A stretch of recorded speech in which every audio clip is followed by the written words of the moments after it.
There are 4 known trauma responses: flight, fight, freeze, and fawn. But Prince Harry has added a 5th response: monetize. He got on a freedom flight away from his trauma in a private jet, fighting his trauma with a privacy tour made up of commercial deals worth millions of dollars. He's frozen in time after the death of his mother, but decides to sell her memories to the highest bidder, and he's absolutely fawning over his wife. The purpose of today's video is to see how low self-esteem can produce a false ego, and we're going to be doing this using Prince Harry's life as an example.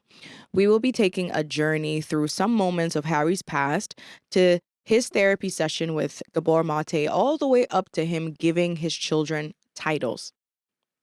As a quick disclaimer, this video is in no way making excuses for a grown man, but there is something to be said about a man who appeared to have had it all, but has now decided to sell his family's legacy to the highest bidder. To start us off, I want to lay a foundation of how a low self-esteem can create a bad ego or false self. When one has a good sense of self or self-esteem, they are connected to their real and authentic self and are able to express their thoughts in appropriate and connected ways. When the esteem is lower, a person is disconnected from their authentic self, which means that they have to latch themselves onto something to make up for the version of themselves that they can't find or the version that they feel is missing. The challenge is that it's difficult to know what's missing because you don't know what it's supposed to be. And that's what ends up creating the emotions or ego of pride, feeling like you're being personally attacked when someone tries to correct you, false bravado, or blaming others for your actions. The reason for that is something else has to stand in the place of what's missing. More often than not, what's missing is something you're afraid to tap into, something you're afraid to become. And so the ego comes in to stand in its place. And when it comes in, it seeks to fight the fear, an attempt to be better than the fear. But in its attempt to fight the fear or be better than the fear, it only puts us in a disadvantaged position because the ego isn't fighting the fear to replace it with our authentic selves. The ego is fighting the fear to mask our true selves. The fear in some ways is needed because it is a signal. It's a notification to let us know what we need to overcome in order to be our most powerful self. Our power is in our authenticity. So the thing that you're afraid of becoming, the thing that you're afraid of walking into, is a signal to let you know that you need to overcome that in order to be all that you can be. Ego comes in to mask that fear so that we don't feel like we're afraid anymore. And then it replaces it with something wrong, something that's not supposed to be. And so when the ego fights the fear or masks it, it only pushes us further and further away from our core and from who we need to be. So we quite literally don't know who we are anymore when that happens. So now let's just take a look at this through Harry's life. Harry has said numerous times that he has never felt comfortable being in the royal environment. This part of their grift isn't particularly new information. I think that if you've followed the royal family, you know that Harry has always somewhat felt uncomfortable.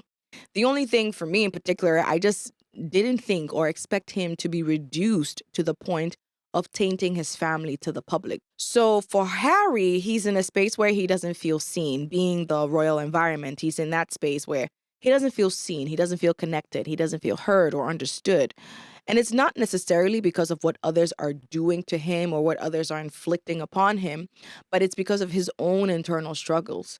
And I'm going to play you a short clip to show you the discomfort that I'm talking about. Although there's usually an argument over the remote control at home about who watches what. Really? That usually goes on for quite a while. Friends is always a safe bet. Yeah. They just... Yeah. They just... Yeah. Turn that racket down. Yeah. It's just like houses. So in this clip, the discomfort that I see is not a discomfort in the sense of him not wanting to be around his family. It's more so of you can tell that he just doesn't know what to say. He didn't know whether he was going to make the right move or not. He was scared of making the wrong move, saying the wrong thing. There were even moments during that interview of William pulling him in to speak more, but he just wasn't sure what to do. You just see that discomfort all around him. So you've got a young man who hasn't healed from his mother's death, who has developed a low self-esteem because he doesn't feel like he belongs where he is. This young man is now on a journey to find himself. Who am I? Where do I belong? Who's going to take care of me if my mom isn't around? Who am I outside of all this royal stuff? This young man gets in a lot of fights, gets in a lot of trouble, partying, drugs, etc., just in an attempt to try to figure out who he is. He then takes trips to Africa to find himself, to try to find himself. And then after that, he goes back home and then he joins the military. All of this was his attempt to find healing or a sense of understanding of who he was. And I think that this tension is what Harry tried to convey in his book Spare, but where he lacked depth, he made up for with seething jealousy and unnecessary comparison. He was trying to explain his internal conflict by poorly attempting to remove any shroud of evidence that will point his mistakes back to him. Harry's poorly executed angle was that, well, if there are two brothers who were brought up in the exact same environment, they had the exact same situations or trauma, they both lost their mother, but one brother is still within the institution, his poorly executed angle was, well, that's his birthright. The other brother just has to suck it up and do it because he is the embodiment of the monarchy. He's going to be king one day. But I, on the other hand, I've always felt like I don't belong here. So you must understand that if I make bad choices, it's because I don't belong. If you think William is handling his royal role better, it's because he can't get out. He is literally the system. This is what Harry was attempting to try to do with his book. And so he was attempting to dehumanize William and humanize himself. And he attempted to say that William doesn't have the wounds of his mother's death because William is part of the system now. William doesn't have daddy issues because William is part of the system now. But it just came off. It was just jealousy. His whole thing was, but I am not like William. I am not like them. I was never part of the system. I always felt different. I'm different. I'm not like them. I'm more like you. You, the one reading this book. I'm more like you. Except he's nothing like us. I'm not going to get into all of that, but we can all agree he's nothing like us. He was born into privilege. He just isn't. Interestingly, here's a clip of younger William alluding to the fact that William, is in a tougher position because he really doesn't have a choice. Harry can go off and do or be whatever he wanted, but William felt he had a higher burden. And you've got similar training now? Yeah. And yet you won't see that type of action? Well, I don't know that yet. I don't know. I live every day that I might hope to get to do what he does. The internal conflict of this whole heir and spare dynamic with Harry was that Harry felt like William had an advantageous position because of his birthright. He was born first, and so he has everything. But Harry was too busy being a victim to notice that William must have had moments and days where he wished he wasn't the spare. And so when Harry went on and on in his book about their family jokingly teasing them and playing this whole heir and spare dynamic, he didn't realize that William was probably also hurting because younger William, if he had his way, probably wished that he was the spare, that he could live a life where he didn't have the burden of that responsibility, that he could live a life where he didn't have to be put together all the time and never missing a step. That Harry can get in trouble, but then they cover it up and they protect him. But then William had a higher calling. Even if they protected him, he couldn't even be in a position to get in trouble in the first place. But Harry was so busy being a victim that he didn't realize what he felt was hurting to him also must have hurt William in that same way. So here's Harry, a boy with low self-esteem, who has returned back from the war. Mind you, he was very much protected by the firm while he was on duty.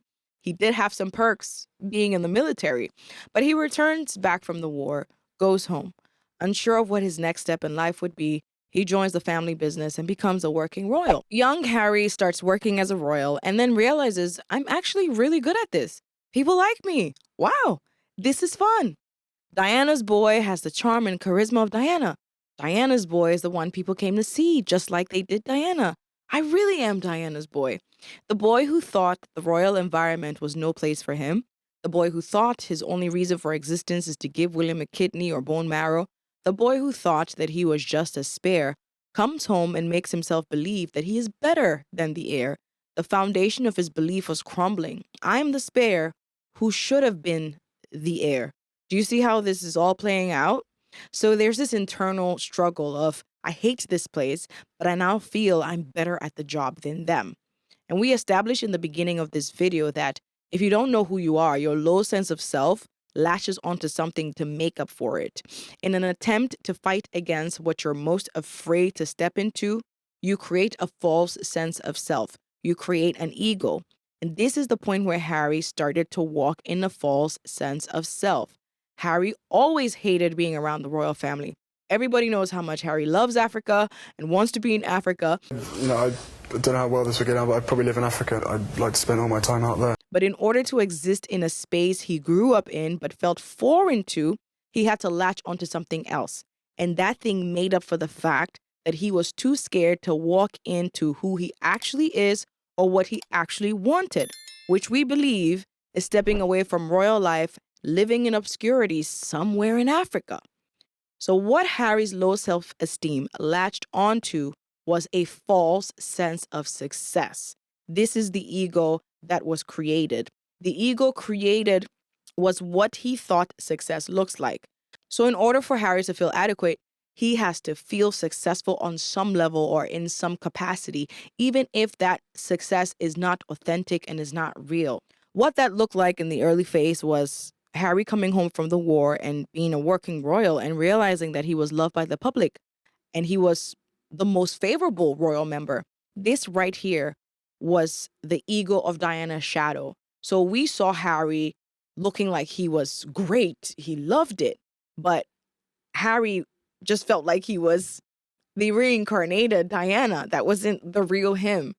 You know, and after that space, after him being this fun prince that everybody loved, that was the first attachment. That was the first ego attachment to that false sense of success.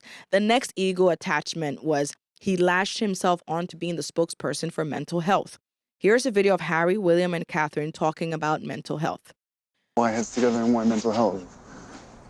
It was your idea. It was your idea. It's a common thread, wasn't it? Mental health sort of seemed to run between all the different areas that we were working in. Duchess, we can definitely give you credit for coming up with the idea to work together on the campaign around mental health. How did that come about and why was that important for you? It's very generous of you to say. So mental health awareness on a broad scale, the broad awareness that was done by the royal family or the firm, it was all Catherine's idea, and they both agree to it in that video. Harry saw how successful it was and just run with it. And to further prove my point, listen to what Meghan says when she joins the family.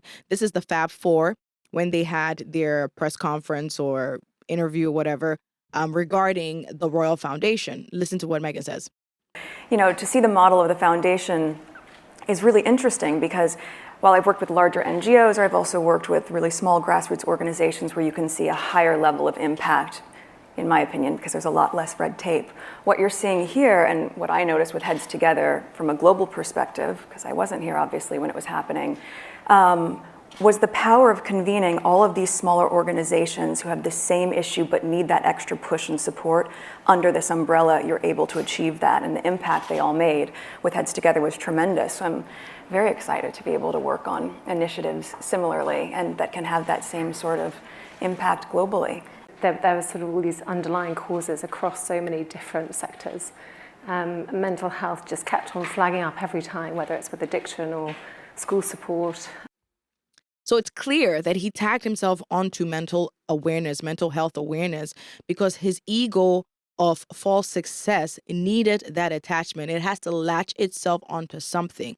And then the next thing that appeared to look successful was marriage, which is why he makes statements like, everyone was waiting for Diana's second boy to get married. We finished it off with William. And the second one, when is it going to happen? But I don't know about you. I was never waiting for Diana's second boy to get married. I didn't sleep, and I don't know. I didn't go to bed thinking about when is Harry getting married, but he seems to think the whole world was waiting for him. So regardless of what the marriage is like, it has to work because his ego needs it to. His ego needs that appearance of success. So it might take Harry a very long time to see what traps he may have potentially fallen into. So we've got a man who hasn't healed from his mom's death, who has a pretty low self-esteem, and has now formed an ego that latches itself onto a false idea of success. He meets an actress whose dream was to always be famous. This actress comes off a lot more decided than he does. And to a guy like Harry, she appears to have a plan, to know where she's going, which is something Harry, never grew into. So to Harry, she appears she knows what she wants. She speaks for herself, and she goes after it. This is what it seems like to him. So now I want you guys to go mentally to that first video of young Harry in that interview with William and Charles and juxtapose that guy, that young Harry, to a woman like who Meghan is today, who doesn't know what she's talking about but acts like she does, tries to sound confident or like the smartest person in the room, tries to lead the pack. Now picture this woman talking to that boy, because you have to remember that that boy is who is on the inside of Harry. What Harry is projecting on their Netflix series and interviews and all that, that is the ego that's been created, the ego of false success. The thing is, that's the ego Harry's low self-esteem has created. Other people create different egos to make up for what they're afraid of or what they're afraid to walk into. So Harry and Meghan get together. This dynamic begins to create an idea of what freedom and success can look like for Harry. He's too afraid to just do what he truly wants, which is to go to Africa and live in obscurity. So he runs with a picture of the next best thing, the picture his wife appears to have given him. If Harry had a healthy self-esteem, a true understanding of who he is and what he is about, a genuine affiliation to his home, his family, and his duties as a royal member, he would have been able to better manage the falsehood created by his wife. And even in private conversations, he would have been able to add the necessary sense of reverence and respect for his country and his family. But his time as a working royal wasn't really him. He didn't quite attach his true self to that role. And so when a different idea, a different option was presented to him, he just grabbed onto it because his ego needs that attachment to false success. And already he is not comfortable in that space. He's always wanted to leave. He just didn't know how.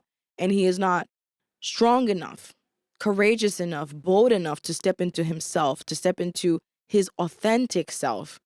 And so whatever idea was created, he just run with it. I want you guys to really think about the layers here. You can fill in all the gaps you want about Meghan Markle and the role she plays in this. There are enough videos about her on the internet, so I'm not going to get into that. You can also choose to forget about Meghan Markle completely for this 1 second and look at the layers that are playing out in Harry's life right now. I want to point out again that I am in no way defending the actions of a grown man. I think some of the things he has done are very distasteful, disrespectful, and dishonest. But my goal here is to take moments of their life and present us with things that we can glean from.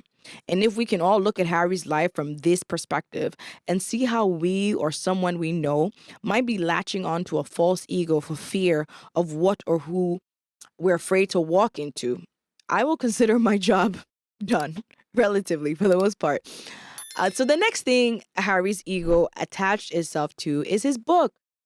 However his publishers came up with their numbers, Harry's book has been reported to be the fastest selling book of all time in its genre.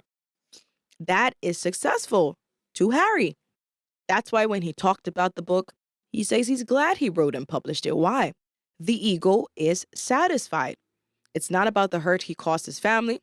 It's not about the shame he brought on himself. It's not about any of that. His ego needs to latch onto a false sense of success. Did what looked like success happen? Yes. His book was a bestseller, and to him, that's good. If his book was not a bestseller, if he didn't make any sales, it will crumble that ego that has been created.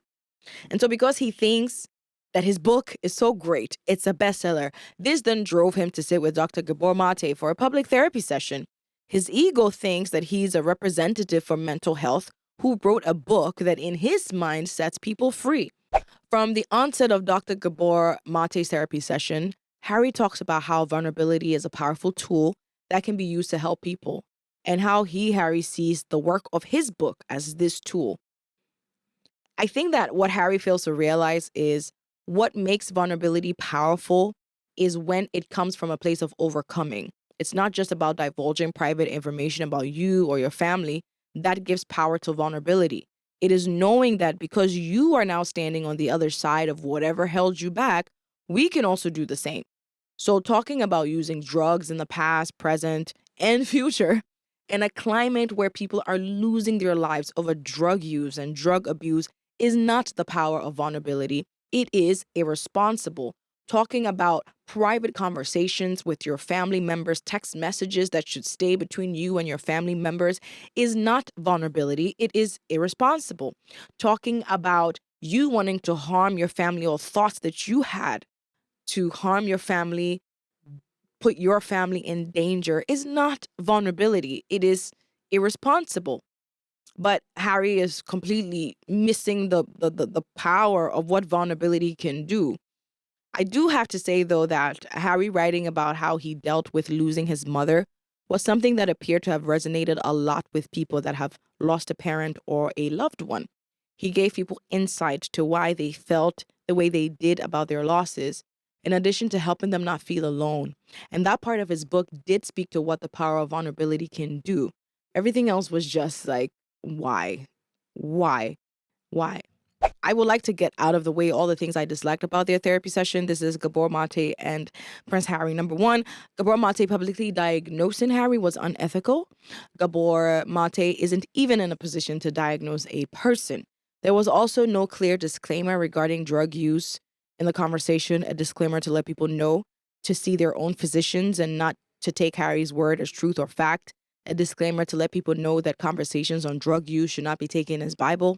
Or better yet, being that this therapy session or conversation was pre-recorded, the portions on drug use as a form of therapy should have been cut out. Leaving it in there was irresponsible of all parties involved. Harry's conspiracies around prescribed medication was reckless, and I didn't like Harry making himself the spokesperson for mental health while advocating for drug use. Harry also deflected a lot. They didn't really get to the meat of a lot of things. I didn't really like that too much. But anyway, in a previous video, I mentioned how Gabor Mate made a statement that spoke to Harry's core. I didn't say what that statement was in that video because I planned to share it in much detail in this video because I think the format of this video makes space for that. As Harry and Gabor Mate's conversation continued, Mate summed up Harry's book saying that it was a book of deprivation and that Harry had been deprived of something he needed as a child. Of course, Harry grabbed onto that and ran with it with statements of his father not caring for him, etc. Gabor Mate then cuts in saying, no. It's not that your family doesn't love you. They love you very much. And I'm paraphrasing at this point. It's just that they love you in the way they know how because of their own experiences and their capacity to give love, which is based on how they receive love. And Harry was quiet. I honestly felt like that he wasn't expecting that kind of honesty from Gabor Mate. And so he responded, right. And Harry got quiet for a bit, rubbed his palms on his pants as he sat, sulked in, and then flipped the script. He turned it to Gabor Mate and asked him about how Gabor Mate, felt when his mother left him briefly for 5 weeks. And so rather than Harry letting that question really get to the root of whatever he's upset about, rather than Harry allowing that statement to bring some clarity, bring some breakthrough, he just decided that he didn't want to be confronted with the truth. So he flipped the entire thing. And after that, the therapy session or conversation just got weird. I think it got off to a good start. I'm not going to lie. I think the first 20 minutes or so, it got up to a good start. It was clear that Gabor Mate wasn't there to suck up to Harry because he said it from the beginning. I wasn't going to read your book if not for this interview.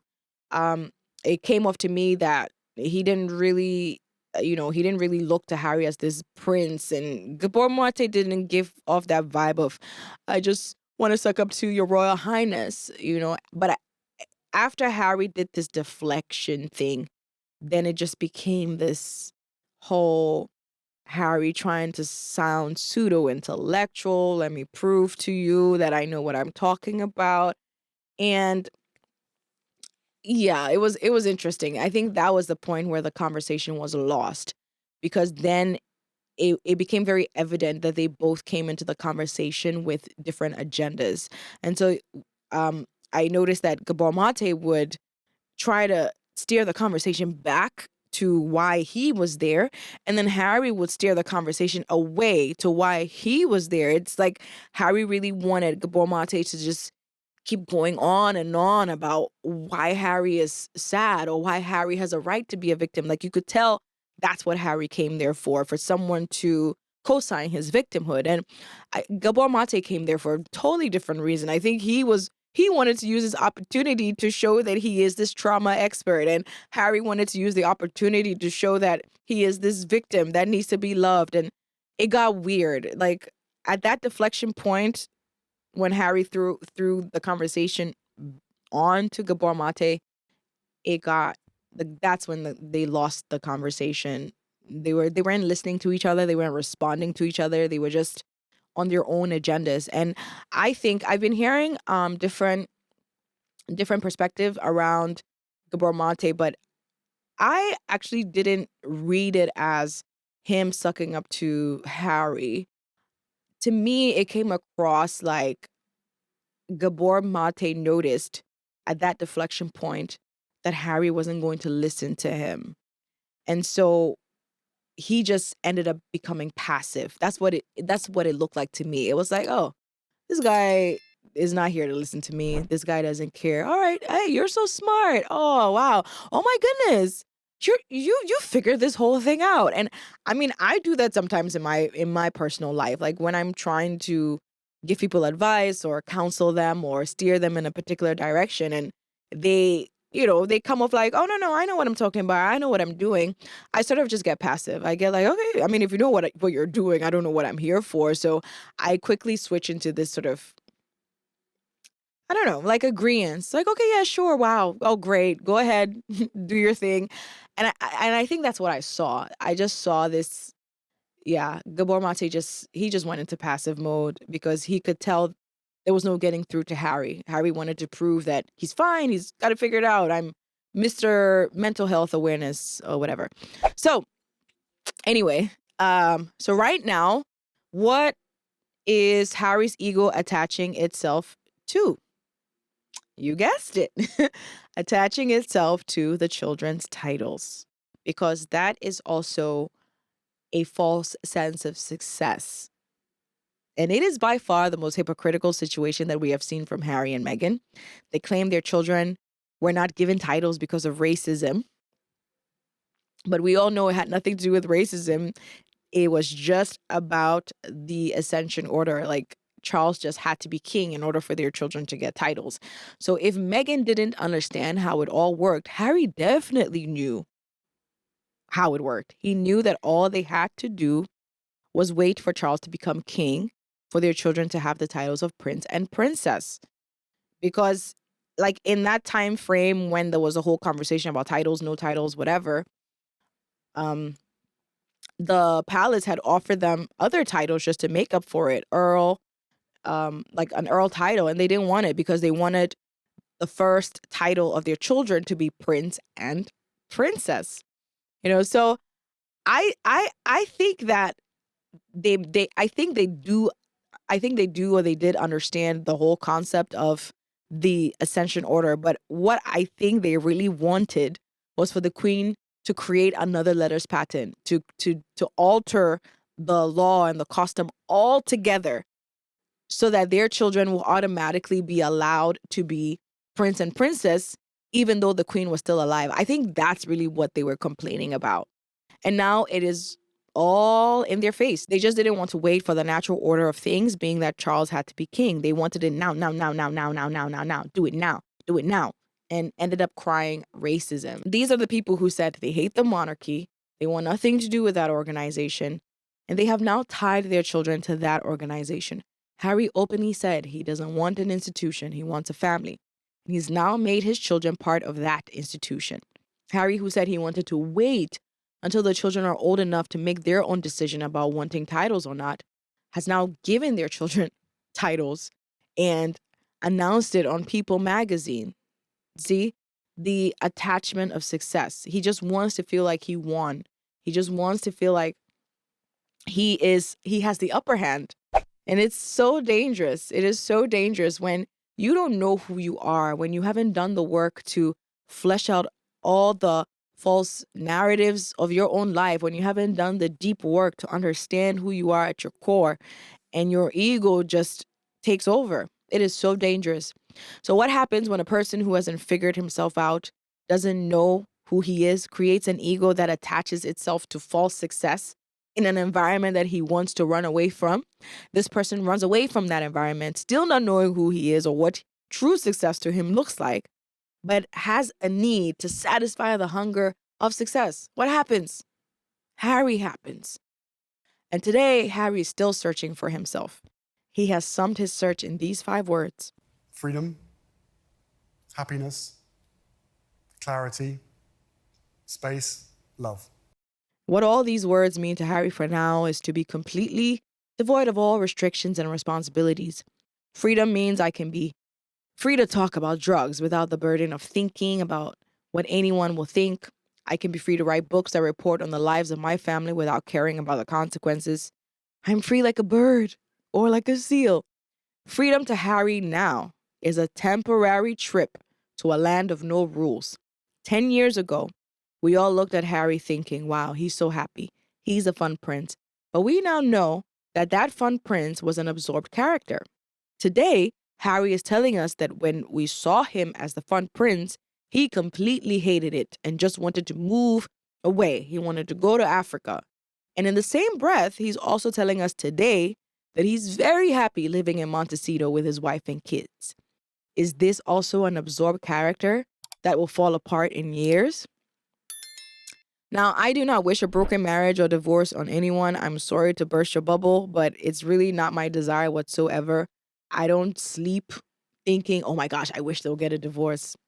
I especially do not wish for children to ever be products of a broken home. I mean, we can look at how things are going and make our own speculations of what their marriage will end up being like, but I don't actively wish that on them. You know, my wish or desire is for them to both heal and come to a realization of their flaws and faults and just become better people, even before a question of divorce comes to play. And I certainly do wish that Harry finally gets his happy ending of living in Africa, because we all know how much Harry loves his Africa. I don't know how well this would get out, but I'd probably live in Africa. I'd like to spend all my time out there. In a humanitarian Both. It would be a humanitarian aspect and as well as a sort of safari aspect. As a job, it'd probably be a safari guide. And then... Thank you all for watching. This has been a conversation on how low self-esteem can produce false egos. If this is your first time here on this channel, hey, what's up? This is the Monday Start Club. We're helping you with all the tools you need to succeed in life. If you are returning, thank you so much. If you can please like this video and subscribe, it will mean a lot to me, and I will see you in the next one. Bye.